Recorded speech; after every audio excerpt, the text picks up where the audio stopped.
हरे कृष्णा। हम उड़िया नहीं जानते हैं तो हिंदी में बात करेंगे।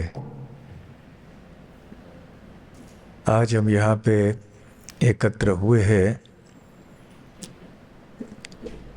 श्रीमती मंजुलता महापात्रा के स्मरण में, जिन्होंने अपना शरीर त्याग करके कितना समय हुआ है? 10 महीने हो गए? नहीं, 1 साल 5 महीने हो गए। तो ये भागवत कथा उनके स्मरण में करने का विचार हमारे प्रिय राकेश का काफ़ी समय से था, किसी कारण से नहीं हो पाया। साथ साथ श्रीमान अशोक महापात्रा का स्मरण भी हम आज करेंगे। माधवी देवी दासी और अमृतानंद दास, इन्होंने दीक्षा भी ली थी और ये उनके दीक्षा के नाम है। तो ये दोनों बहुत ही भक्ति मार्ग में श्रद्धालु यात्री थे और अपने परिवार को भी उन्होंने ये भक्ति देने का बहुत प्रयास किया।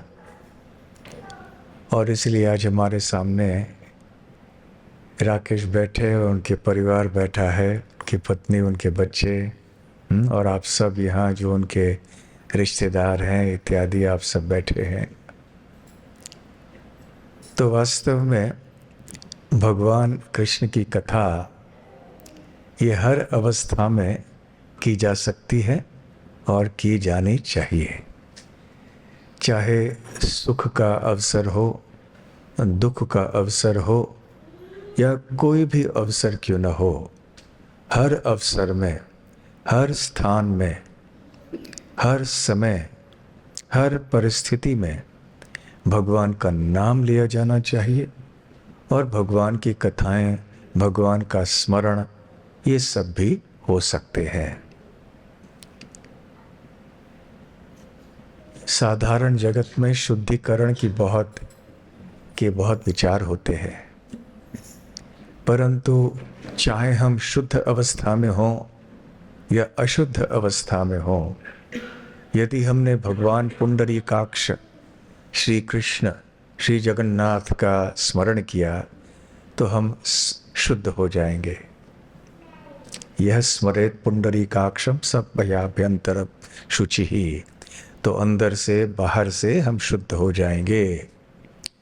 तो परम शुद्धिकरण का मार्ग है ये, परम आनंद को प्राप्त करने वाला मार्ग है ये, परम मंगलमय कार्य है ये। और भगवान की कथा यदि सारे विश्व भर में फैल जाए तो सारे विश्व भर में मंगल या कल्याण होगा। श्रीमद् भागवत में कहा गया है, निवृत्त तर्षय उपगीयमानात् भवौषधा श्रोत्र मनोभिरामात् क उत्तम श्लोक गुणानुवादात् पुमान विरज्येत विना पशुभ्नात्। ये बहुत प्रसिद्ध श्लोक है श्रीमद् भागवतम का, जिसमें ये बताया गया है कि भगवान हरि, भगवान कृष्ण की कथा का श्रवण नित्य रूप से करना चाहिए। जैसे कि ये कथाएं परंपरागत गुरु शिष्य के परंपरा में प्राप्त हुई हैं और होती हैं, उसी तरह से हमें भगवान की कथाओं को आगे बढ़ाना चाहिए। तो भगवान की कथाओं का श्रवण, कीर्तन, स्मरण करने से क्या लाभ होता है? भव औषधाज, भव इस संसार को कहते हैं, औषध हम सब जानते हैं, दवाई। तो ये संसार के लिए ये सर्वोत्तम दवाई है। परंतु दवाई किस प्रकार की? क्या इस दवाई को लेकर हमारा कॉलेरा, टीबी, सर्दी, जुखाम, सर दर्द ये सारे ठीक हो जाएंगे? मूल रूप से केवल ये सारी बीमारियां नहीं, जो मूल कारण हैं इन बीमारियों के लिए वही नष्ट हो जाएंगे कृष्ण कथा सुन के। कैसे? सबसे पहली बात तो ये है कि ये पेट दर्द, सर दर्द, कॉलेरा, टीबी, कैंसर, ये सब क्यों होता है? क्योंकि हमारा ये भौतिक शरीर है, जड़ पदार्थों का बना हुआ भौतिक शरीर है, और ये भौतिक शरीर नश्वर है और दुखदायक है। आत्मा इसके विपरीत सत चित आनंद है। सत अर्थात जो अमर है, जिसका कभी अंत नहीं होता। चित अर्थात जो चेतन है, ज्ञान से, बुद्धि से पूर्ण है। और आनंद अर्थात आत्मा आनंद से पूर्ण है। परंतु ये जो भौतिक शरीर हमारा है, जो कि जड़ पदार्थों से बना हुआ है, ये तो बिल्कुल विपरीत है। आत्मा सत चित आनंद है तो शरीर असत अचित निरानंद है। असत अर्थात ये थोड़े समय के लिए शरीर रहेगा, और जब रहेगा भी निरानंद, आनंद नहीं देगा, ये हमें बहुत कष्ट देगा। जब से हम हमारे माँ के गर्भ में रहे हैं और मृत्यु तक, हमारे अंतिम सांस तक, ये शरीर हमें कष्ट देता है। केवल बीच में थोड़े बहुत कष्टों से राहत मिलती है तो उसे हमें सुख कहते हैं, परंतु ये वास्तविक सुख नहीं है। वास्तविक आनंद तो भगवान की भक्ति में ही पाया जाता है। और भगवान की भक्ति क्या है? सच्चिदानंद आत्मा का, सच्चिदानंद भगवान से जो प्रेम का संबंध होता है उसे भक्ति कहते हैं। तो ये भक्ति का पथ, ये आत्मा के स्तर पे है, ये शरीर के स्तर पे नहीं होता है। शरीर के स्तर पे जो भी कुछ होता है, जितने भी संबंध आदि हैं, जो भी अनुभव हैं, वो अंततः दुख के कारण हो जाएंगे। इसका अर्थ ये नहीं है कि संसार के भीतर हमें कोई संबंध बना के नहीं रखने चाहिए, ये तो संभव नहीं है, और नहीं ऐसे हमें करने का प्रयास करना चाहिए। संबंध तो होने चाहिए, परंतु केवल शरीर के आधार पे नहीं। ठीक है, शरीर के आधार पे हमारे संबंध पति पत्नी, माता पिता, बच्चे, भाई बहन आदि के रूप में होते हैं, और ये अपनी जगह में पवित्र है। परंतु इनको हमें केवल भौतिक दृष्टि से न देखकर हमें भगवान के भक्ति के दृष्टि से देखना चाहिए। तब जाके ये हमारे संबंध वास्तव में पवित्र हो जाएंगे, और ये हमारे लिए आगे चल के सुख के कारण बन जाएंगे। तो जब ये शरीर जो कि नश्वर है और ये दुख का कारण है, बचपन से लेकर अंत तक जो हमें रोग प्रदान करता है, बुढ़ापे के कष्ट प्रदान करता है, मृत्यु प्रदान करता है, तरह तरह के क्लेश उत्पन्न करता है, तो ऐसे शरीर में तो इस प्रकार के रोग तो होंगे, चाहे वो कैंसर हो, सर दर्द हो, कुछ भी हो। इसीलिए हमें इन रोगों से, इन समस्त प्रकार की समस्याओं से सदैव हमेशा के लिए मुक्त होना है। तो हमें भगवान श्री कृष्ण के भक्ति के बारे में रहना चाहिए, आना चाहिए। इसको, इस भौतिक जगत को भव क्यों कहते हैं? भव, भवती संस्कृत में हो जाना।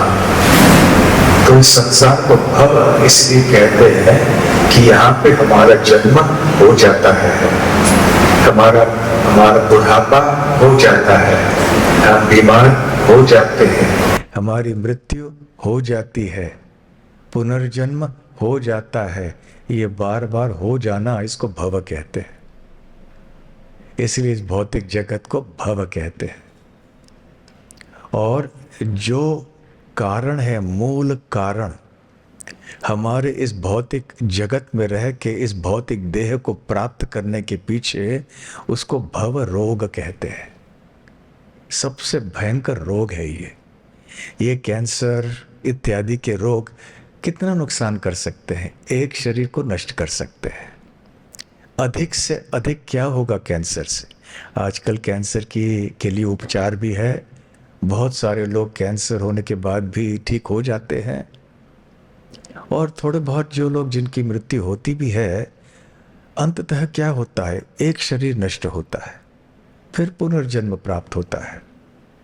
परंतु ये भव रोग ऐसे है कि ये एक के बाद एक के बाद एक ऐसे अनगिनत शरीरों को हमें प्रदान करता है, जन्म मृत्यु के चक्र में हमें बांध के रखता है, जिसके कारण हर जन्म में इस भौतिक देह को प्राप्त करके हमें नाना प्रकार के दुख और कष्ट झेलने पड़ते हैं। माँ के गर्भ में जब होते हैं तो वो आसान नहीं होता है बच्चे के लिए, और जब बच्चे का जन्म होता है तो बच्चे के लिए भी कितना कष्ट होता है, माँ के लिए भी कितना कष्ट होता है। तो प्रारंभ से लेकर अंत तक ये भौतिक शरीर जो हमें कष्ट देता है, और इतने सारे शरीर हमको एक के बाद एक मिलते हैं, तो ये क्यों, ये मनुष्यों को पूछना चाहिए। इसलिए वेदांत में भी कहा गया है अथात ब्रह्म जिज्ञासा, कि अभी ब्रह्म भगवान की जिज्ञासा करो, आत्मा के बारे में जिज्ञासा करो, केवल अपने शारीरिक अवस्था में मंडराते मत रहना। ये पूछो कि इस शरीर के और इस भौतिक जगत के परे क्या है, इस संसार के दुख के परे क्या है। दक्षिण भारत में एक बहुत बड़े राजा रहे, बहुत साल पूर्व। वो भगवान कृष्ण के बहुत बड़े भक्त थे। उनका नाम था राजा कुलशेखर। तो राजा कुलशेखर ने एक बहुत सुंदर रचना की जिसका नाम है मुकुंद माला स्तोत्र, और उसमें उन्होंने एक श्लोक कही है, इदं शरीरम शतसंधि जर्जरम पतत्यवश्यम परिणाम पेशलम किम औषधम पृच्छसि मूढ़ दुर्मते निरामयम कृष्ण रसायनम पिब। वो कहते हैं मनुष्यों को, थोड़ा डांट के कहते हैं क्योंकि कभी कभी डांट की आवश्यकता होती है, तो वो डांट के क्या कह रहे हैं कि देखो इस शारीरिक भावना में इतना मत रहना। यदि हमारी चेतना केवल शरीर में घूम रही है, मेरी ये बीमारी है, वो कष्ट है, ये समस्या है, हाँ, तो ऐसे करके क्या लाभ होगा। वैसे ये शरीर की पहचान क्या है। राजा कुलशेखर बताते हैं, इदम शरीरम, ये जो शरीर है, शतसंधि जर्जरम, इतने सारे संधियां हैं, आगे चल के जैसे आयु बढ़ती है संधिवात आदि होता है, आर्थराइटिस, तरह तरह की बीमारी होती हैं, जकड़ जाते हैं हमारे संधि आदि, चलना बैठना उठना मुश्किल हो जाता है। पतत्यवश्यम, पतन इस शरीर का निश्चित है, मृत्यु एक न एक दिन तो होगा। परिणाम पेशलम, अब ये तरुण अवस्था में जो सौंदर्य है वो कहाँ जाएगा, समाप्त हो जाएगा। बुढ़ापे में जब आते हैं तो तरुण अवस्था का सौंदर्य कहाँ जाता है, नहीं रहता है। इसलिए राजा कुलशेखर कहते हैं, किम औषधम पृच्छसि, क्यों बार बार केवल दवाई दवाई, मुझे ये दो, मुझे समस्या का समाधान ये करा दो, क्यों सदैव इनके पीछे भाग रहे हो। इसका मतलब ये नहीं है कि यदि हमें कोई रोग हो जाए तो हम वैद्य के पास नहीं जाएं, ऐसा नहीं है। राजा कुलशेखर के कहने का तात्पर्य है कि बस 24 घंटे इसके बारे में ही नहीं सोचना चाहिए। हमारा चित्त धीरे धीरे से उठाकर शारीरिक अवस्था से भगवान के भक्ति में लगना चाहिए। निरामयम कृष्ण रसायनम पिब, आयुर्वेद की दृष्टि से एक रसायन होता है, अंग्रेजी में उसको टॉनिक कहते हैं। शरीर को तंदुरुस्ती देने के लिए, कोई उत्साह देने के लिए, शक्ति ताकत देने के लिए कभी कभी हम कोई रसायन का पान करते हैं। तो ऐसे रसायन सर्वोच्च स्तर का है ये कृष्ण कथा, कृष्ण प्रेम, कृष्ण सेवा इत्यादि। तो कृष्ण का रसायनम पियो, ऐसे राजा कुलशेखर कहते हैं। ये निरामयम है, अर्थात बीमारियां होंगी ही नहीं। इसका मतलब ये नहीं कि जो भक्त होता है उसको शारीरिक कष्ट नहीं होते हैं, होते हैं, उनको भी बीमारियां होती हैं, परंतु आने वाले इस जन्मों से वो मुक्त हो जाएगा। उसे पुनर्जन्म इस भौतिक देह में लेना नहीं पड़ेगा। इसलिए वो आध्यात्मिक देह को प्राप्त करके भगवान श्री कृष्ण के वैकुंठ जगत में जाएगा, निरंतर वहां भगवान के सानिध्य में निवास करेगा। यहां इस भौतिक सृष्टि में आके जन्म, मृत्यु, बुढ़ापा, बीमारी और अन्य नाना प्रकार के कष्टों को झेलने की आवश्यकता नहीं पड़ेगी। इसलिए निरामयम है, भव औषध है, भव रोग के लिए सर्वोच्च सर्वश्रेष्ठ औषध है। इसलिए श्रीमद् भागवत में कहा गया है, भवौषधात् श्रोत्र मनोभिरामात्। और भगवान कृष्ण, भगवान जगन्नाथ, भगवान राम, भगवान नरसिंह, ये भगवान की कथाओं को सुन के मन बहुत प्रसन्न होता है, हृदय को और कर्णों को बहुत आनंद पहुंचता है। यद्यपि हम बचपन से तरह तरह की कथाएं भगवान के बारे में सुनते आए हैं, फिर भी हम जब बार बार सुनते हैं तो हमें अच्छा लगता है। ये घिसे पिटे नहीं लगते हैं। किसी आप एक सिनेमा को देखिए, मैं नहीं कह रहा हूं कि आप देखिए, परंतु यदि आप देखें भी तो आप बार बार बार कितनी बार उसी सिनेमा को देखेंगे, आप ऊब जाएंगे। या कोई भौतिक उपन्यास आपको पढ़ना हो, पढ़ पढ़ के कितने बार पढ़ेंगे आप। परंतु भगवान की जो कथाएं हैं, भगवान की भक्ति के जो ग्रंथ हैं, जैसे श्रीमद् भागवतम है, ये इतने रसमय होते हैं कि उनको बार बार प्रतिदिन भी हम पढ़ते हैं तो ये घिसे पिटे नहीं लगते हैं, इनमें ताजगी बनी रहती है, ये नित्य नवनमायमान होता है।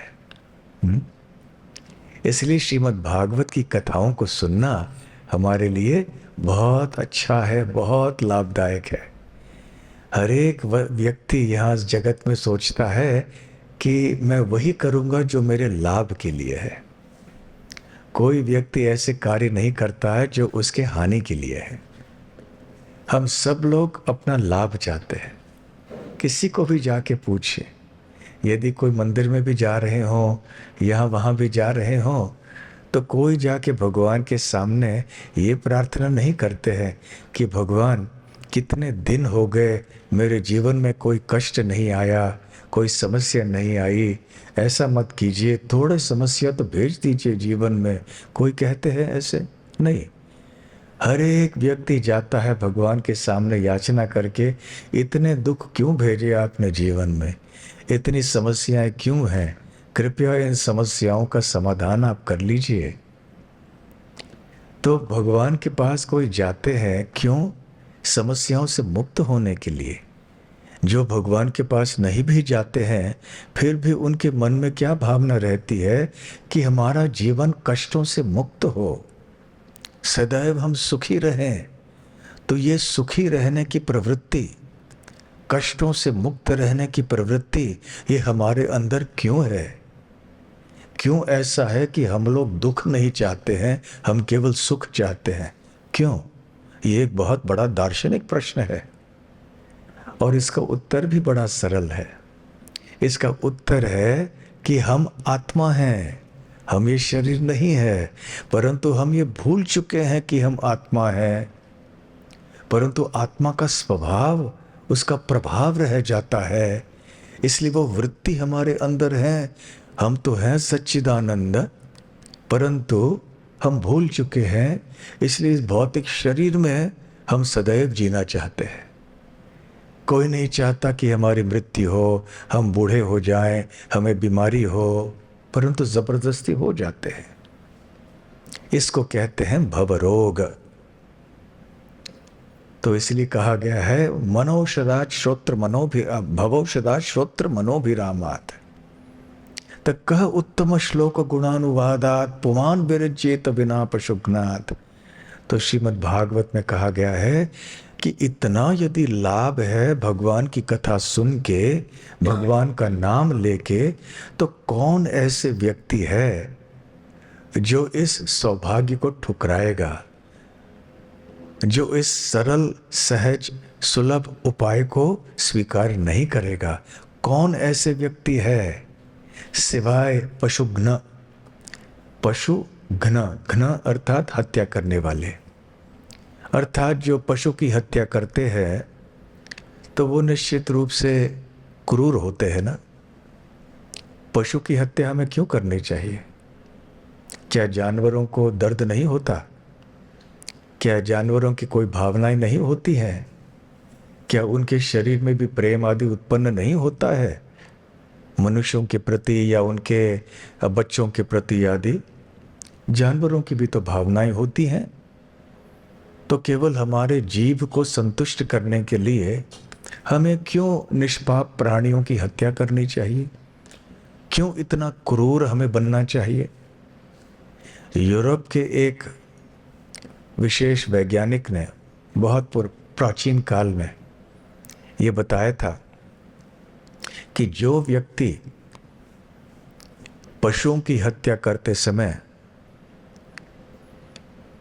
बुरा नहीं मानता, उसे भूल नहीं समझता और उसको कोई दर्द नहीं होता है, पशुओं की का दर्द देख के जब उनकी हत्या हो रही है तो धीरे धीरे से उसकी भावना ऐसी होगी कि जब वो मनुष्यों का दर्द देखेगा तो उसको भी इसका प्रभाव नहीं पड़ेगा, तो फिर वो मनुष्यों के ऊपर भी क्रूर होता जाएगा। तो श्रील प्रभुपाद जी जो हमारे संस्था के संस्थापक आचार्य हैं, वो बतलाते हैं कि दुनिया में इतने सारे युद्ध और गुनाह और द्वेष और ये सारी चीज़ें क्यों हो रही हैं, और इतने प्राकृतिक जो समस्याएं हैं, भूकंप है, बाढ़ है, सूखा है, ये सब क्यों हो रहे हैं? क्योंकि हम लोग इतने क्रूर कार्य कर रहे हैं, पशुओं की हत्या इतने बड़े पैमाने पे कर रहे हैं। यहाँ पर भी जगन्नाथपुरी धाम में कितने लोग खाते हैं पीते हैं। हम यही भक्तों के बीच में चर्चा कर रहे थे कि जगन्नाथपुरी धाम कितना पावन स्थान है। भगवान जगन्नाथ का धाम है। अनादि काल से, सृष्टि के प्रारंभ से भगवान यहाँ निवास कर रहे हैं, अभी जगन्नाथ के रूप में और इसके पहले नील माधव के रूप में। और यहाँ पे कितने सैकड़ों ऐसे तीर्थ स्थान हैं, कितने सारे भगवान की लीलाएं, उनके भक्तों की लीलाएं यहाँ पर हुई हैं। ये भूमि बहुत पावन है, यहाँ के रज का हर एक कण पावन है। परंतु जब हम बहुत निकट रहते हैं तो फिर हम इन पावन चीज़ों को भी साधारण समझने लगते हैं।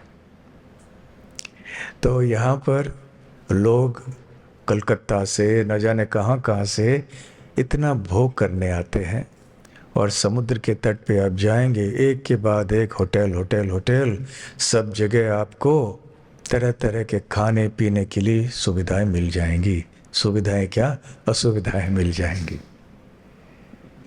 तो यहाँ पर भगवान के लिए आना चाहिए।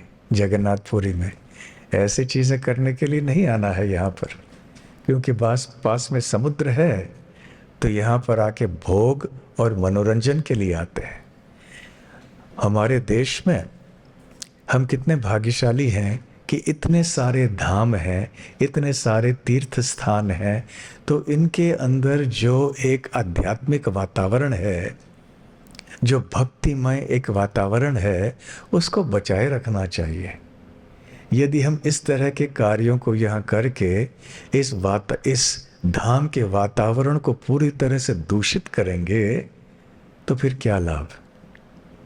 थोड़े ही दिन पहले किसी ने हमें समाचार बताया कि यहाँ जगन्नाथपुरी में ही सरकार ने निर्णय लिया है कि जगन्नाथ मंदिर के 2 किलोमीटर के अंतर में कोई मांसाहार नहीं होगा, न ही कोई शराब बेचा जाएगा। ऐसे सुना हमने, पता नहीं सही कितना है नहीं है। तो जो भी है ठीक है, अच्छी बात है। तो कहने का तात्पर्य है कि पशु हत्या में जो व्यक्ति लग जाता है, उसके हृदय में करुणा नहीं आ सकती है।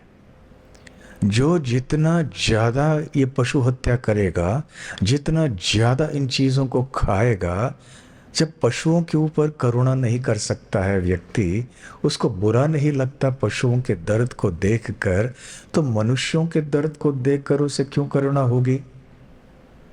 इसलिए ऐसे वातावरण में हम लोग आज रह रहे हैं। भगवान के प्रसाद के पाने की बात तो दूर रही, जो शाकाहारी लोग हैं उनकी भी संख्या कितनी कम हो गई है। जगन्नाथपुरी में ही कितनी कम प्रतिशत में लोग संख्या शाकाहारी है। यहाँ पर भी कितने सारे चीज़ें हैं। और जहाँ हम रह रहे हैं वहाँ के आसपास के बगल में जो गलियाँ हैं, रोज प्रति रात को जोर जोर से चिल्ला के इतनी मारपीट करते हैं, इतने झगड़े करते हैं जोर जोर से बोल के। तो ये क्यों हो रहा है? ये सब हमारे समाज की दशा क्यों है? क्योंकि भक्ति भावना समाप्त हो चुकी है। ये केवल ये काटने में, पीने में, जुआ खेलने में और पैसे कमाओ कमाओ कमाओ, ज़्यादा से ज़्यादा कमाओ। आध्यात्मिक शिक्षण नहीं है, कोई आध्यात्मिक संस्कृति नहीं है। जगन्नाथपुरी में रहने के कारण, यहाँ के रज का स्पर्श करने के कारण थोड़ी बहुत स्वाभाविक एक आकर्षण जगन्नाथ भगवान के प्रति है, वो उनको बचा के रखेगा थोड़ा बहुत। परंतु यह रह के इस प्रकार की चीज़ें करेंगे, लोगों की बुद्धि इतनी भ्रष्ट क्यों हो रही है? अपने जीवन को उन्होंने नरक क्यों बना रखा है? सोचे, जिस घर में रोज इस प्रकार से जोर जोर से झगड़े होंगे, कभी महिलाएं चिल्ला रही हैं, कभी पुरुष चिल्ला रहे हैं, तो बच्चों का क्या हाल होगा उस घर में? क्या समाज हम निर्माण कर रहे हैं? इसलिए भागवतम ने जो कहा है वो किसी प्राचीन काल के लिए मात्र नहीं है, ये हर काल के लिए है, हर समय, हर परिस्थिति के लिए, हर देश के लिए है। इसलिए हर जगह श्रील प्रभुपाद जी भी समझाया करते थे कि श्रीमद् भागवत का कथन होना चाहिए। सब जगह लोगों को एकत्र होके भगवान की कथाएं सुननी चाहिए, उनका नाम लेना चाहिए, तब हृदय थोड़ा शांत होगा, सर उतना गर्म नहीं होगा, सब कुछ ठीक रहेगा। एक बार जब हमारे श्रील प्रभुपाद जी अमेरिका गए थे, ये 50 साल पहले की बात है, पहली बार गए थे अमेरिका, 70 साल की आयु में, सन्यासी थे और वहाँ का जीवन कभी देखा नहीं था, और वहाँ के लोग किस प्रकार से बर्ताव करते हैं, क्या सब खाते हैं पीते हैं, और जिस प्रकार से कपड़े भी लोग पहनते हैं। तो एक बार एक पत्रकार सभा की गई, प्रेस कॉन्फ्रेंस, तो इसमें एक महिला भी आई, वो भी पत्रकार थे। तो काफ़ी आक्रमणात्मक भाव से वो प्रश्न पूछ रहे थे प्रभुपाद जी को। प्रभुपाद जी ने एक के बाद एक सारे प्रश्नों का उत्तर दिया। सारे प्रश्नों का समाधान जब हो गया तो और कुछ रहा नहीं, तो अंत में उन्होंने कह दिया, आप सब अपना सर क्यों मुंडवाते हैं? बाल क्यों नहीं रखते आप? सर को मुंडवाने से क्या लाभ है? तो श्रील प्रभुपाद जी ने उस महिला को अपने बेटी की तरह बड़े प्यार से समझाया कि देखो, तुम्हारा जो स्कर्ट है वो इतना छोटा क्यों है? क्योंकि उन्होंने कहा आपका सर क्यों मंडवाया है, कि उस समय ये मिनी स्कर्ट वगैरह पहनते थे, जो स्कर्ट बहुत ऊंचा तक होता है तो सारे पाँव दिखाई देते हैं। तो कहते हैं आपके स्कर्ट इतना ऊंचा क्यों है, इतना शरीर आप क्यों दिखा रहे हो? तो इसलिए उन्होंने कहा अंग्रेजी में better cool head and warm legs than cold legs and hot head. उन्होंने कहा कि शरीर को ठंडा रखने के लिए हम बाल भी निकाल लेते हैं और पैरों को हम गर्म रखते हैं, तबीयत ठीक रहती है। आप लोग पैरों को ठंडा रखते हो, दिमाग को गर्म बनाते हो, इसलिए आप लोगों का दिमाग इतना गर्म है कि इसलिए झगड़े मारपीट ये सब करते रहते हैं, एक दूसरे की निंदा करना ये सब होता है। तो हमने इस दुनिया को नरक ही बना दिया है। अब देखिए ना, अदालत में कितने सारे लोग जा रहे हैं, आए दिन पति पत्नी, भाई बहन, माता पिता के विरोध में सभी लोग एक दूसरे के प्रति कुछ समझौता कर ही नहीं पा रहे हैं। शांति से कोई साथ में रहें, शांति से कोई अपना बंधुत्व बनाए, कोई मैत्री बनाए, नहीं, मतभेद, फिर चलो अदालत में 20 साल लड़ते रहो, पैसे खर्च करो, वैर करो अपने बीच में। ये मनुष्य समाज नहीं है, ये नरक समाज है। तो हमने हमारे समाज को नरक क्यों बना दिया है? क्योंकि हमने भगवान को ही हटा दिया है जीवन से। एक साधु, जो दक्षिण भारत के साधु थे, उन्होंने एक बार बहुत अच्छी बात कही। उन्होंने कहा कि हमारे संस्कृत में जो हमारा निवास स्थान होता है, घर, उसके लिए कई शब्द होते हैं। उनमें से एक शब्द है भवन। तो ये भवन का अर्थ क्या है? उन्होंने कहा कि भवन में जो भ है वो भगवान का संबोधन है, और वन, तो अब यदि आप भवन से भ निकाल दो, भगवान को निकाल दो, तो क्या रह जाएगा? वन, जंगल। जंगल में कौन रहते हैं? जंगली प्राणी रहते हैं। और जंगली प्राणी क्या करते हैं? आपस को एक दूसरे को खाते हैं, एक दूसरे के ऊपर प्रहार करते हैं। ऐसे ही होता है। तो जिस मनुष्य समाज में, जिस घर में भगवान को स्थान नहीं दिया जाता, तो वो किस प्रकार का समाज बनेगा, किस प्रकार का घर बनेगा? इसलिए यदि हमें मनुष्य समाज में शांति और सुख की बात तो दूर रखिए, यदि हमें सब पागलपन से मुक्त होना है, मानसिक अवस्था कम से कम स्थिर रखनी है, तो भगवान की भक्ति करना हमारे लिए अनिवार्य है। यदि हम ये नहीं करेंगे तो हमारे समाज और हमारे घरों की अवस्था और भी और नारकीय होती जाएगी। नरक के समान हम समाज को बनाते जाएंगे। इसलिए श्रीमद् भागवत का जो ये सिद्धांत है, ये बहुत महत्वपूर्ण है। फिर से इस श्लोक को मैं कह रहा हूँ, आप मेरे पीछे पीछे बोलिए। निवृत्त तर्षैरुपगीयमानात्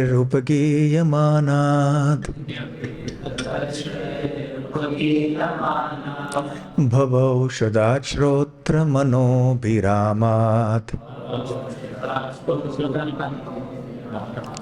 क उत्तम श्लोक गुणानुवादात् विना पशुघ्नात् पुमान् विरज्येत विना पशुघ्नात्। पुमान मतलब मनुष्य, विरज्येत मतलब बिना। उत्तम श्लोक अर्थात भगवान श्री कृष्ण, जिनका उत्तम श्लोकों से गुणगान किया जाता है। इसलिए सारे समाज में हर जगह हमें ऐसे अनुष्ठान करते रहने चाहिए जहाँ भगवान के भक्त आएं, या जो भक्त बनना चाहें ऐसे लोग आएं, और श्रद्धा से, शांति से, धैर्य से भगवान का नाम लें, भगवान की कथाएं सुने। कितना सुलभ उपाय है, और इसमें कोई कठिनाई नहीं है, इसमें कोई जाति भेद नहीं है, कोई भाषा भेद नहीं है, कोई किसी भी प्रकार का भेद नहीं है। तो चाहे कोई धनी हो, कोई गरीब हो, सभी लोग आके भगवान के दरबार में रह सकते हैं। क्या भगवान जगन्नाथ भेद करते हैं? भगवान जगन्नाथ के दरबार में सभी स्वागत है। हर जाति के लोग आते हैं, चाहे गरीब हो धनी हो कोई भी। भगवान जगन्नाथ इतने कृपालु है, सबको स्वीकार करते हैं। तो इसलिए अब ये भक्ति मार्ग हमारे लिए बहुत आवश्यक है, सारे समाज के लिए। अब हमारे जो राजनेता हैं, दार्शनिक गण हैं, अर्थव्यवस्था में के क्षेत्र में काम करने वाले लोग हैं, वो अपनी बुद्धि लगाकर तरह तरह के उपाय निकाल रहे हैं समस्याओं के लिए कि क्या करेंगे, कैसे नौकरियों को बढ़ाएंगे, कैसे अर्थव्यवस्था को सुधारेंगे, इत्यादि इत्यादि। ठीक है, ये सारी चीज़ें अपने उनके स्तर में उन्हें करने दीजिए, ये सारी चीज़ें होती रहने दीजिए, परंतु मूल बात की पहचान जब तक नहीं होगी, समस्याओं का समाधान नहीं हो पाएगा। और वो क्या है कि हमें भगवान की भक्ति को सब जगह फैलाना चाहिए। इसलिए श्रीमद् भागवत ये भगवान के संबंध में है। ये कार्तिक महीना चल रहा है। आप जानते हैं कि कार्तिक महीना कितना पावन है, कितना मधुर है।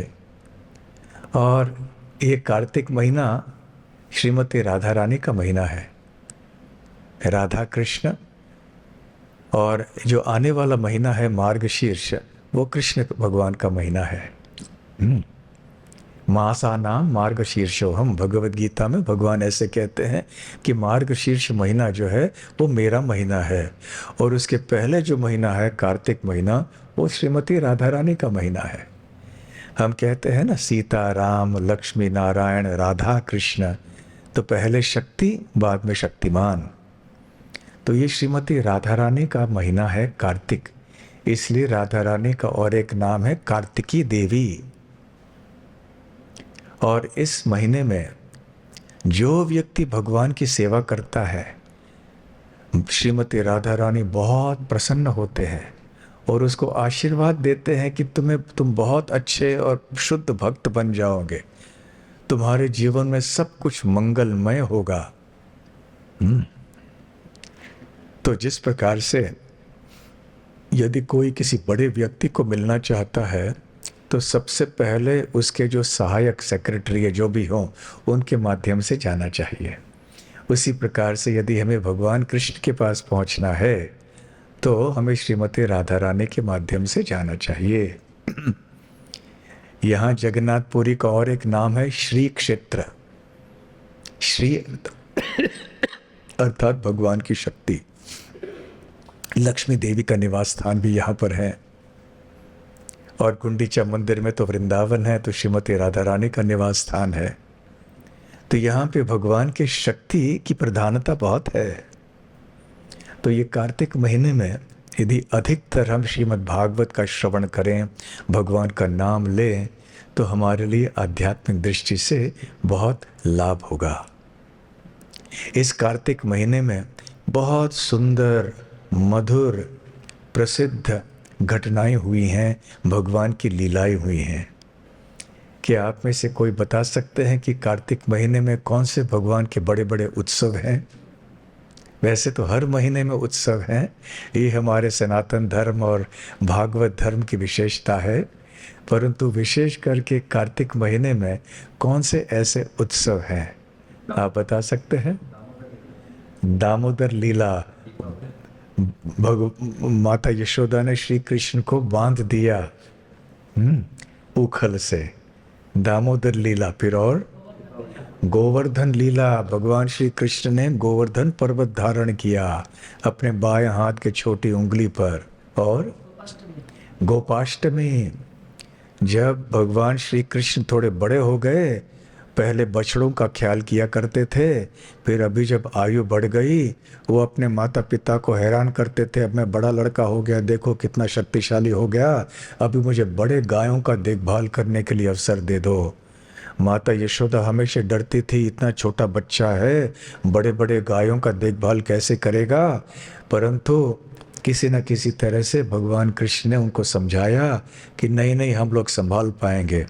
फिर एक बहुत बड़ा अनुष्ठान हुआ, एक उत्सव मनाया गया, इसको गोपाष्टमी कहते हैं। बहुत सुंदर उत्सव। तो गोपाष्टमी भी कार्तिक महीने में है। और कौन सा उत्सव? बहुलाष्टमी। बहुत अच्छा, राधा कुंड का प्राकट्य। वैसे कभी चैत्र महीने में भी है, कोई कहते हैं। दीपावली। ऐसे, हाँ, राम जी लौटे। दीपावली, भगवान श्री राम अयोध्या से लौटे। तो ऐसे कितने सारे उत्सव इस महीने में आते हैं।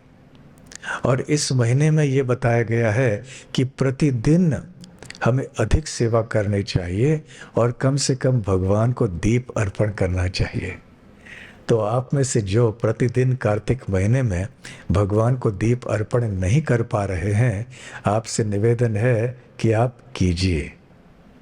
और विशेष करके जब आप यहाँ जगन्नाथपुरी में हैं तो अवश्य, हो सकता है तो जगन्नाथ मंदिर में या कहीं ऐसे कितने जितने मंदिर हैं यहाँ भगवान के, उनमें जाके भी आप कर सकते हैं। इससे बहुत लाभ मिलेगा। इतना लाभ मिलेगा कि हमारे चिंतन के बाहर है। एक दीपदान भगवान को करने से इतना लाभ हमें मिलेगा कि इसकी कल्पना भी हम नहीं कर सकते। तो एक लीला यहाँ पर तो हुई थी, दामोदर लीला। उस समय भगवान की आयु लगभग 2 वर्ष की थी, 2 वर्ष और 2 महीने। आप तो जानते हैं कि भगवान श्री कृष्ण माखन चोर के नाम से बहुत प्रसिद्ध है। भगवान जब चोरी करते हैं तो उनका गुणगान किया जाता है। हम चोरी करते हैं तो हमें जेल में जाना पड़ता है और हमारी लोग निंदा करते हैं। परंतु जब भगवान कृष्ण चोरी करते हैं तो सब लोग उनका गुणगान करते हैं। क्यों ऐसे? क्योंकि भगवान तो चोर हो ही नहीं सकते। पहली बात, तत्व के दर्शन की दृष्टि से देखा जाए तो भगवान कैसे चोर हो सकते हैं? चोरी ये क्या है? जब हम किसी दूसरे की संपत्ति को उनके अनुमति के बिना ले लेते हैं, उसे चोरी कहते हैं। परंतु सारी चीज़ें तो भगवान की संपत्ति है। ऐसी कोई चीज़ नहीं है जो भगवान की नहीं है। तो फिर भगवान किस प्रकार के कैसे चोर हो सकते हैं?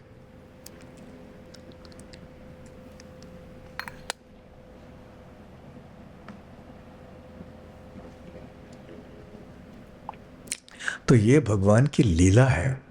भगवान आके वृंदावन में साधारण मनुष्यों की तरह कार्य करते हैं और भगवान एक छोटे बच्चे बन जाते हैं और फिर माता यशोदा और नंद महाराज उनके माता पिता बन जाते हैं और वो इस प्रकार से लाड प्यार करते हैं, कभी डांटते भी हैं। उनके मन में ये विचार नहीं है कि ये भगवान है। वो उनको केवल अपना पुत्र मानते हैं और इस दृष्टि से ही बर्ताव करते हैं। और इस प्रकार का बर्ताव भगवान कृष्ण को बहुत अच्छा लगता है। वैकुंठ में सारे भक्त भगवान की प्रार्थना करते हैं, उपासना करते हैं, आप भगवान हैं, आप महान हैं, हम आपके सेवक हैं, हमें आदेश दीजिए इत्यादि। ठीक है, जब भगवान के शरण में कोई जाता है तो भगवान अवश्य प्रसन्न होते हैं और कृपा देते हैं उस भक्त को। परंतु वृंदावन में जो भक्तों का भाव है इतने उच्च कोटि का है कि यहाँ पर भक्त अपने आप को भगवान के समान या भगवान से श्रेष्ठ भी मानते हैं। इसलिए माता यशोदा श्री कृष्ण को भगवान कभी नहीं मानती थी। वो यही सोचती थी कि ये मेरा बच्चा है, मैं इसका देखभाल नहीं करूंगी तो इसको हानि पहुंच जाएगी। इसलिए माता यशोदा श्री कृष्ण के लिए हर तरह के अच्छे अच्छे व्यंजन बनाती थीं, अच्छी तरह से देखभाल करती थीं, स्वास्थ्य का ख्याल रखती थीं। वैसे वृंदावन में बहुत सारे गाय हैं और श्री कृष्ण के समय तो बहुत गाय हुआ करते थे। ऐसे 9 लाख गाय नंद महाराज के थे, ऐसे बताया जाता है। तो माता यशोदा के जितने भी कार्य थे वो केवल श्री कृष्ण की प्रसन्नता के लिए थे, बस। इसे कहते हैं शुद्ध भक्ति। जब भगवान की प्रसन्नता के लिए ही हमारे सारे कार्य, हमारे सारे विचार, हमारे सारे शब्द उपयोग किए जाते हैं तो उसे शुद्ध भक्ति कहते हैं। तो माता यशोदा ने जो 9 लाख गाय थे उनमें से सबसे जो अच्छे अच्छे गाय हैं, सबसे स्वस्थ गाय, सबसे अधिक दूध देने वाली गाय, ऐसी गाय जिनका स्वभाव बहुत कोमल था, जिनके अंदर मातृत्व की भावना सबसे अधिक थी, ऐसे गिने चुने गायों को माता यशोदा ने ऐसे चराया, ऐसे स्थान में चराया जहाँ पे घास के बहुत औषधि गुण थे, जहाँ घास गायों के लिए बहुत स्वादिष्ट था। ऐसे स्थानों में उन चुने हुए गायों को चराया और फिर जब गायों ने घास खाया तो फिर दूध भी दिया। श्रील प्रभुपाद जी कहते हैं कि देखिए भगवान का चमत्कार, प्रकृति का चमत्कार। ऐसे कोई मशीन हम बना सकते हैं हमारे विज्ञान के द्वारा, जहाँ एक मशीन में एक जगह से हम घास डालें और दूसरी जगह से दूध आ जाए, और वो भी इतना स्वादिष्ट पौष्टिक दूध। ऐसे कोई मशीन हम बना सकते हैं? परंतु भगवान की प्रकृति में देखिए कितने चमत्कार हैं। और ये गाय का दूध जो होता है इतना स्वादिष्ट ही नहीं, इतना पौष्टिक ही नहीं, वो हमारे आध्यात्मिक जीवन के लिए भी, हमारे दिमाग को भी सात्विक बनाने के लिए बहुत उपयोगकारी है। ऐसा नहीं कि केवल दूध पीने से हम शुद्ध भक्त बन जाएंगे, ऐसा नहीं है, परंतु हमें आहार तो लेना ही है। तो यदि हमने गाय का दूध लिया जो सबसे सात्विक आहार है, और साथ साथ भक्तों के संग में आके हमने भगवान की भक्ति करना शुरू किया, तो हम आध्यात्मिक जीवन में बहुत अच्छी तरह से बढ़ पाएंगे। हमारा दिमाग ठंडा रहेगा, शांति से हम सारी चीज़ों को देख पाएंगे, अन्यों से हमारा बर्ताव ठीक रहेगा, अन्यों के प्रति हमारी ऐसी नकारात्मक घृणा, द्वेष आदि की भावनाएं नहीं रहेंगी। तो ऐसे माता यशोदा इन गायों से दूध लेती थी। क्यों? क्योंकि श्री कृष्ण के लिए मुझे सब कुछ सर्वश्रेष्ठ चाहिए, उत्तम। तो हम लोग भी चाहते हैं कि जब हम श्री कृष्ण को कुछ अर्पण करें, उत्तम चीज़ों को अर्पण करें। तो भगवान श्री कृष्ण के लिए उन्होंने दूध रखा था, परंतु भगवान श्री कृष्ण को दूध से अधिक क्या प्रिय है? मक्खन और दही ज़्यादा प्रिय है। तो इसलिए भगवान श्री कृष्ण तो मक्खन को इतना पसंद करते हैं कि छोटे आयु में भी वो जगह जगह पड़ोस में जाके, गोपियों के घर में जाके माखन चोरी करते थे। ये तो विश्व विदित बात है, सभी लोग जानते हैं कि किस प्रकार से श्री कृष्ण अपने बाल लीला में घर घर में जाके, वृंदावन में, गोकुल में माखन चोरी किया करते थे। और जब उनको पकड़े जाते थे वो गोपियों के द्वारा, तो ऐसे कहते थे कि हमने तो कुछ चोरी ही नहीं की है। जब गोपियां डांटते थे कि तुमने चोरी की है मेरे घर में आके माखन, तो बोलते थे मैंने माखन नहीं चोरी की। और जब यहाँ से माखन गिर रहा होता था, उनके घर से आते आते रंगे हाथ पकड़े जाते थे, देखो तुम्हारे मुंह से मक्खन गिर रहा है।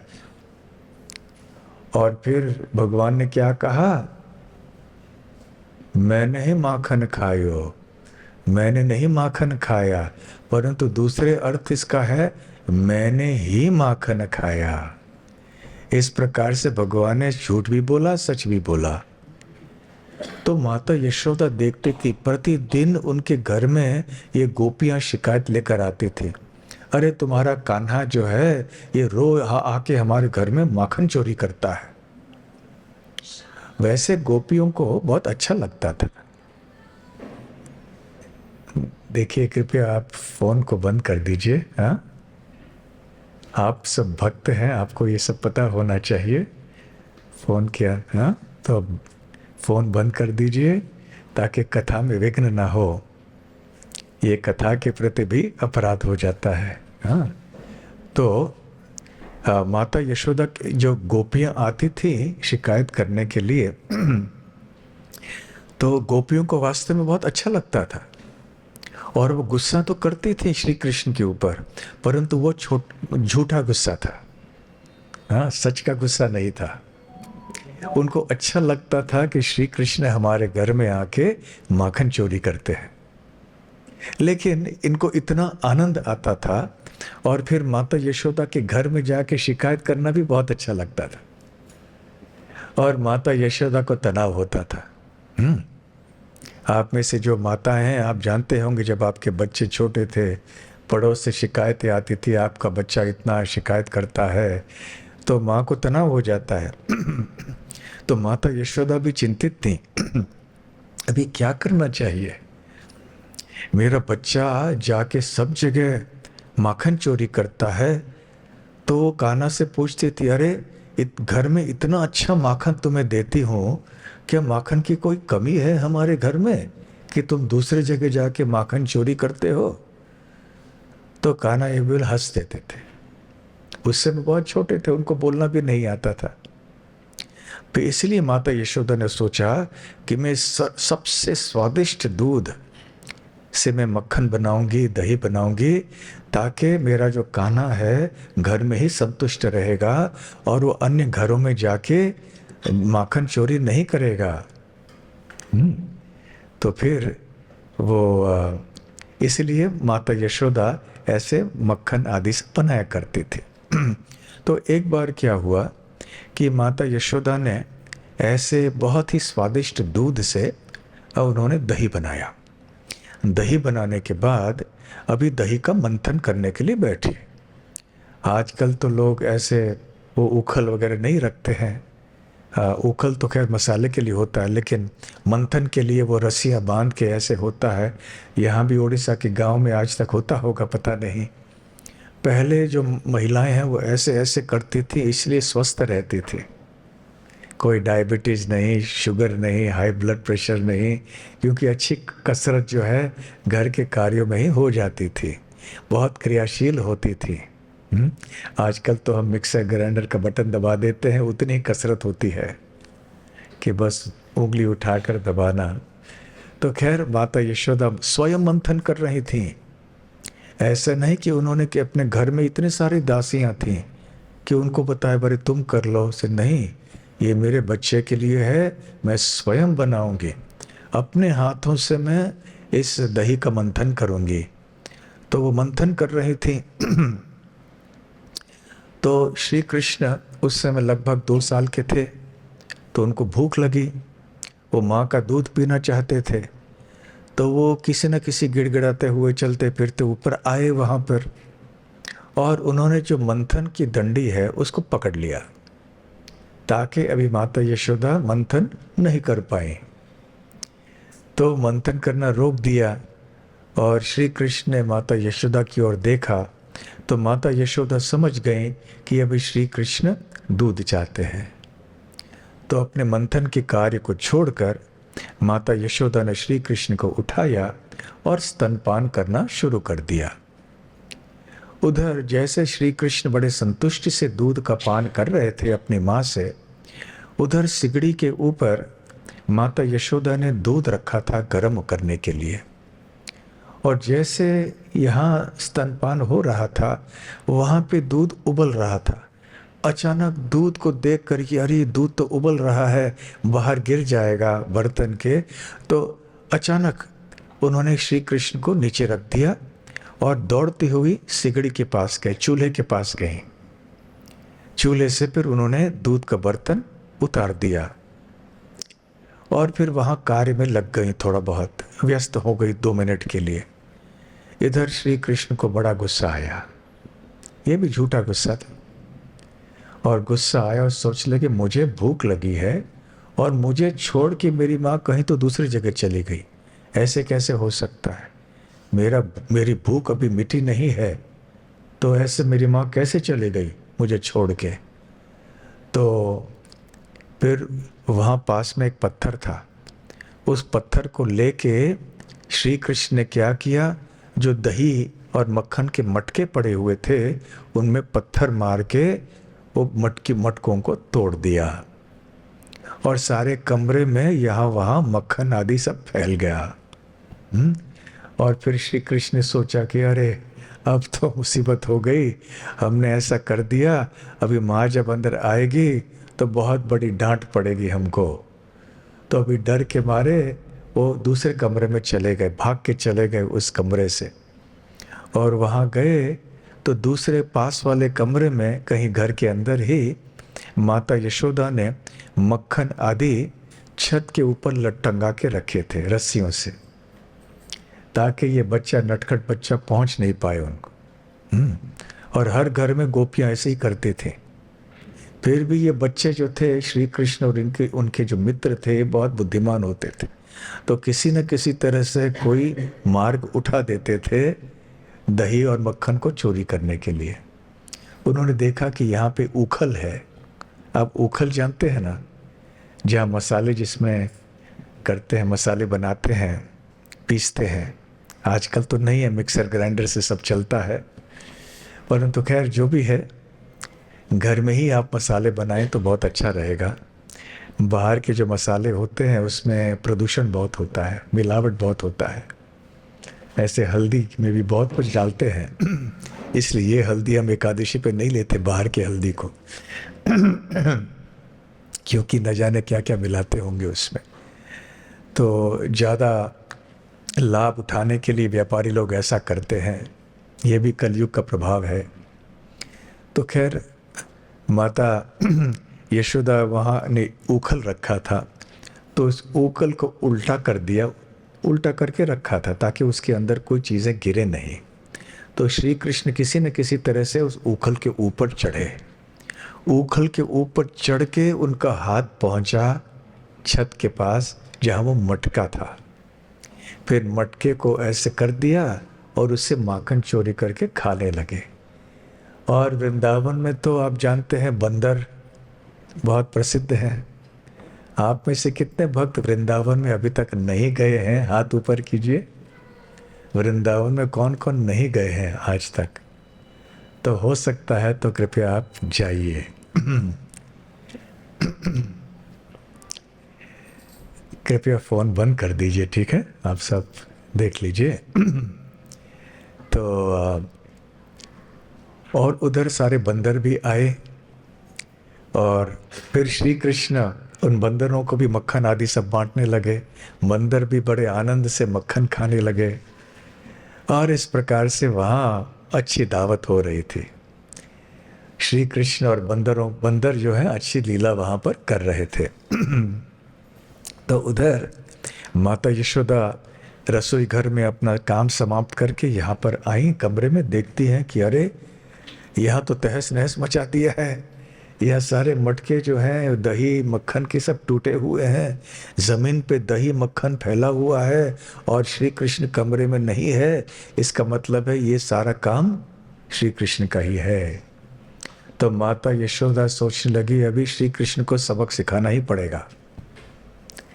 माँ कभी कभी बच्चे को डांटती भी है तो गुस्सा भी होकर, परंतु वो प्रेम का डांट होता है, प्रेम के कारण होता है। नहीं तो हम कितने सारे बच्चों को यहाँ वहाँ इधर उधर बहुत सारी चीज़ें करते हुए देखते हैं, परंतु हम जाके उनको कुछ कहते नहीं हैं। परंतु हमारा बच्चा यदि कुछ कर रहा है तो अवश्य जाके कुछ डांटते हैं, कुछ बताते हैं, क्योंकि स्नेह होता है उस बच्चे के प्रति। तो माता यशोदा ने सोचा अभी इस बच्चे को यदि हम ठीक नहीं करेंगे तो आगे चल के इसका स्वभाव बिगड़ जाएगा, इसलिए दंड देना या डांटना इस बच्चे को उसके हित के लिए आवश्यक है। तो माता यशोदा ने एक छड़ी ली हाथ में और देखने लगी छड़ी लेके कि ये बदमाश कहाँ पे है। इधर उधर धीरे धीरे से जा रही थी, एक कमरे में दूसरे कमरे में। फिर एक दरवाज़ा खोला और देखा कि वहाँ श्री कृष्ण ऊखल के ऊपर खड़े होकर मक्खन खा रहा है, बंदरों को बांट रहा है। और कौवे भी आए थे वहाँ मक्खन खाने के लिए और श्री कृष्ण कौवों को भी मक्खन दिला रहे थे। तो जैसे माता यशोदा को दरवाज़ा खोल के अंदर आते हुए देखा तो कौवों ने देखा कौवे उड़ के भाग गए, बंदरों ने देखा, बंदर भी छलांग मार के निकल गए, पकड़े गए श्री कृष्ण। सभी भागीदार थे उसमें, परंतु पकड़े गए श्री कृष्ण, क्योंकि वो सूत्रधार वही थे। तो वो खड़े रहे और उन्होंने देखा, इधर उधर घबरा के देख रहे थे, क्योंकि उनको पता है कि हमने कोई गलती की है, और गलती की है तो भी दंड के लिए माँ आने वाली है, वो भी कृष्ण को पता था। तो इसलिए जब माखन खा रहे थे और खिला रहे थे, तो इधर उधर देख रहे थे कि कहीं माँ तो पीछे से नहीं आ रही है। और जब देखा आँख के कोने से कि माता यशोदा आई है कमरे में, तो जैसे जल्दी से उखल से उतरे और भागने लगे वहाँ से। तो माता यशोदा ने देखा कि यही बदमाश है, इसने ही चोरी की है, अब भी यहाँ से चोरी कर रहा है। तो अपनी छड़ी लेकर वो पास गए, उनके पीछे पीछे गई। उनका शरीर थोड़ा बड़ा था, इसलिए माता यशोदा को थोड़ा दौड़ना भी इतना आसान नहीं था। फिर भी वो दौड़ते दौड़ते गई और श्री कृष्ण भी दौड़ते गए।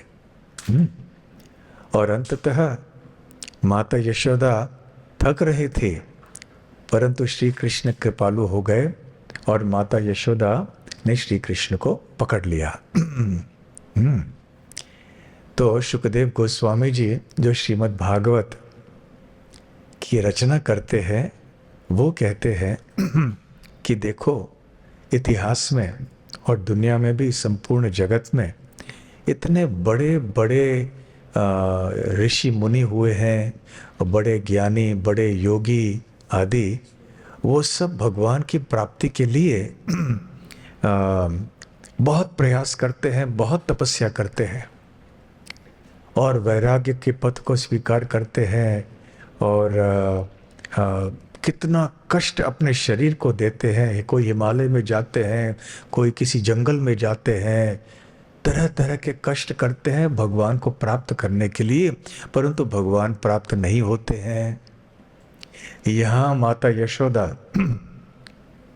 ऐसे कोई जंगल में नहीं गई, वो कोई बड़ी पंडिताइन नहीं थी, और वो साधारण गांव की महिला थी, परंतु ये माता यशोदा के पास वो था जो कि बड़े बड़े ऋषि मुनि योगियों के पास नहीं था। और वो क्या था माता यशोदा के पास जो अन्यों के पास नहीं था? ऐसे कहते हैं शुद्ध कृष्ण प्रेम।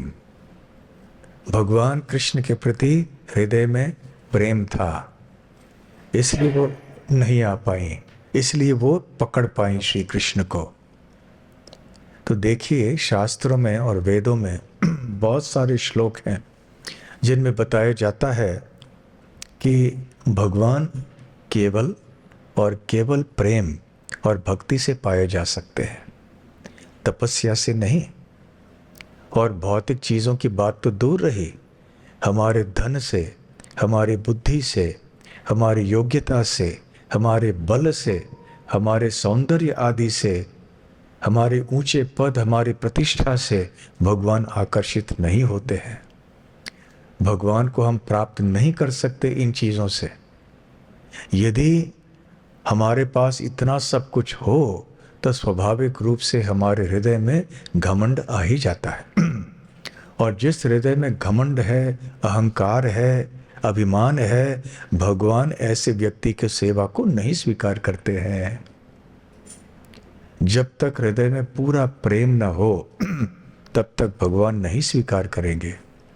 माता यशोदा के हृदय में भगवान कृष्ण के प्रेम के अतिरिक्त और कोई भावना नहीं थी।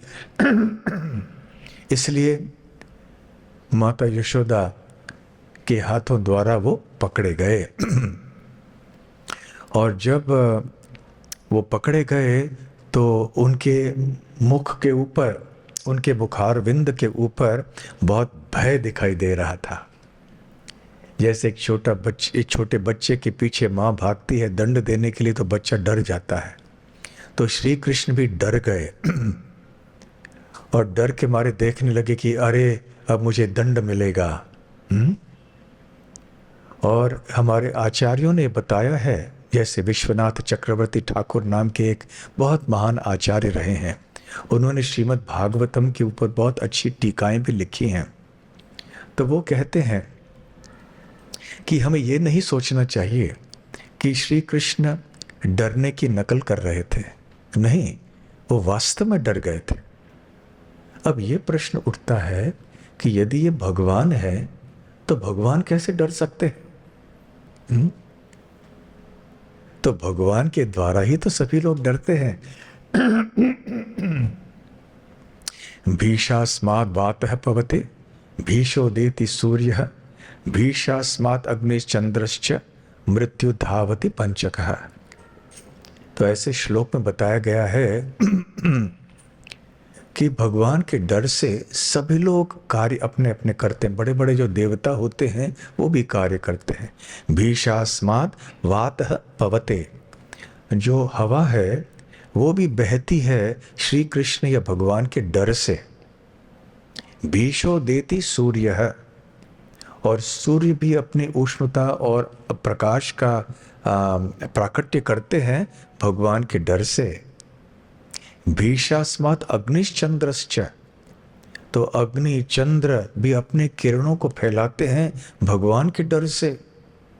मृत्यु भी सबका पीछा करती है भगवान के डर से।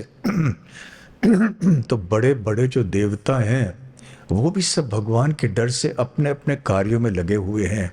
परंतु वो भगवान जिनसे संपूर्ण सृष्टि डरती है, अब वो माता यशोदा एक गांव के महिला से डर के भाग रहे हैं। कितनी अद्भुत बात है।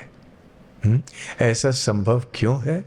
क्योंकि माता यशोदा संपूर्ण ब्रह्मांड में इतनी ऊंची भक्त हैं। तो माता यशोदा को देखकर, हाथ में छड़ी देखकर श्री कृष्ण डर गए। तो श्री कृष्ण क्यों डर गए? वो भगवान है ना, कैसे डर सकते हैं? हम लोग डर सकते हैं, हम मनुष्य हैं, परंतु भगवान क्यों डरे? क्योंकि भगवान अपने लीला का आनंद लेना चाहते थे। देखिए,